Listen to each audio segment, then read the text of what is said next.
In the summer of 1942, Japan seemed unstoppable.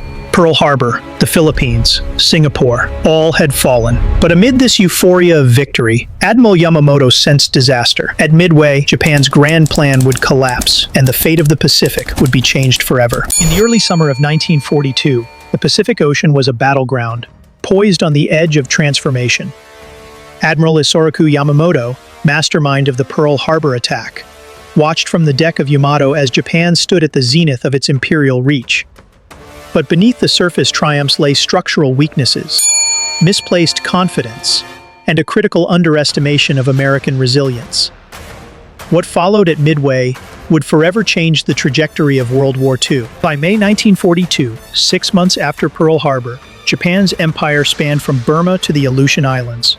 Tokyo's military leadership was emboldened. Victories in Singapore, the Philippines, and the Dutch East Indies seemed to affirm Japanese invincibility. High-ranking officers like Admiral Motomi Ugaki and Operations Chief Kame Kurusu pushed for a bold maneuver, a feint in the Aleutians, followed by the capture of Midway Atoll, intended to lure the remaining American fleet into a trap. But Admiral Yamamoto saw the cracks beneath the surface.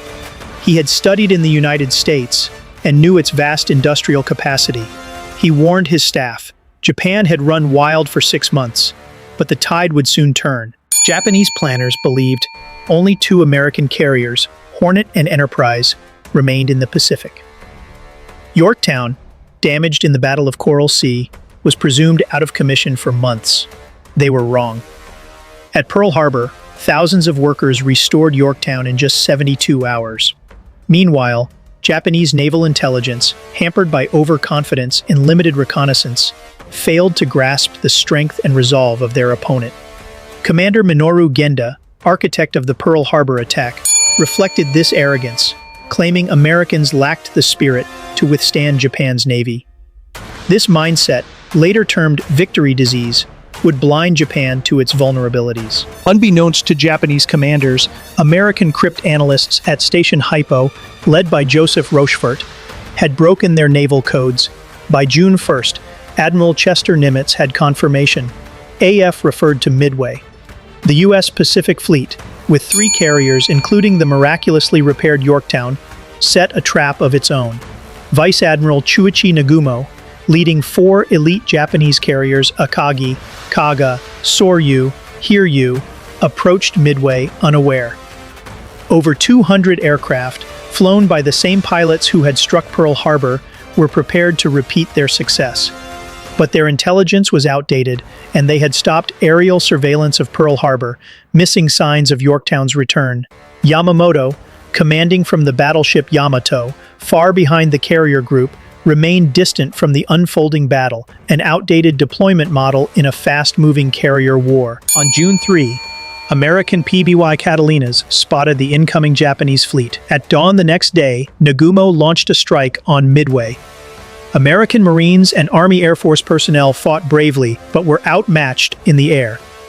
Lieutenant Yoichi Tominaga reported the need for a second strike, triggering Nagumo's critical decision: rearm reserve aircraft for another land assault, or keep them prepared for naval combat. At 7:25 a.m., Nagumo chose to rearm for a second Midway attack. The process, requiring extensive deck operations, left his carriers vulnerable. Just minutes later, American aircraft were inbound. At 9:20 a.m., 15 TBD Devastator torpedo bombers from Hornet, led by Lieutenant Commander John Waldron, attacked. They flew without fighter escort and were quickly annihilated by Japanese Zeros. Of the 30 airmen, only Ensign George Gay survived. The same fate awaited torpedo squadrons from Enterprise and Yorktown. In total, 41 of 44 torpedo bombers were lost without scoring a hit. But these sacrificial attacks drew Japan's combat air patrols low.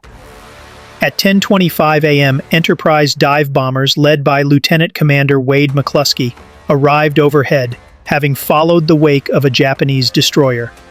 Simultaneously, Yorktown's dive bombers, led by Lieutenant Commander Maxwell Leslie, approached from another direction.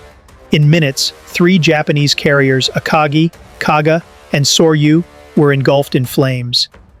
Hiryu launched a desperate counterattack and damaged Yorktown, but she too was discovered and sunk by American bombers later that day. The Japanese fleet had lost all 4 carriers. The shock in Tokyo was profound.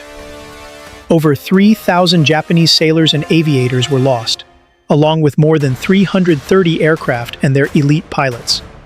The psychological blow was deep. Admiral Mitsumasa Yonai reportedly said, "I fear all we have done is to awaken a sleeping giant and fill him with a terrible resolve." Japan attempted to hide the extent of the defeat. On June 10, official communiques falsely claimed only 1 carrier lost. Even Emperor Hirohito was kept in the dark. Yamamoto, who had warned against war with the United States, now faced the grim task of defending a vast empire with weakened air power and limited resources. He would be killed in 1943 after American cryptanalysts intercepted his travel itinerary. Midway was more than a tactical victory, it was a strategic pivot. Japan lost the initiative. Plans for expansion into New Caledonia and Fiji were abandoned. The U.S. launched its first counteroffensive at Guadalcanal just 2 months later. American industrial might surged ahead. By war's end, the U.S. had commissioned 15 Essex-class carriers. Japan produced only 6. Its replacement pilots were poorly trained compared to the increasingly experienced American forces. During the Battle of the Philippine Sea in 1944, known to Japanese pilots as the Great Marianas Turkey Shoot, over 300 Japanese planes were lost, while U.S. losses were minimal. Historian Victor Davis Hanson notes that Midway transformed Japanese thinking. Before, they planned to win. Afterward, they fought merely to delay defeat. Midway exposed systemic flaws in Japanese strategy. Rigid command structures. Yamamoto's distant position aboard Yamato limited flexibility. Underestimation of the U.S. American industrial and training capacity had been misjudged. Over-reliance on initial victories. Japan failed to plan for a prolonged conflict. Naval historian Paul S. Dull wrote that the battle was the predictable outcome of a system that prioritized spirit over logistics. Complex planning over adaptability. The Battle of Midway was decided in minutes, but its consequences reverberated for years. It marked the end of Japanese naval supremacy and the beginning of the American advance across the Pacific. When Emperor Hirohito surrendered in 1945, the shadow of Midway still loomed. As Admiral Nimitz said at the dedication of the National Memorial Cemetery of the Pacific, Midway was the turning point. It was where the Japanese advance was halted and where the American return began, mile by mile, island by island, until the war came to an end.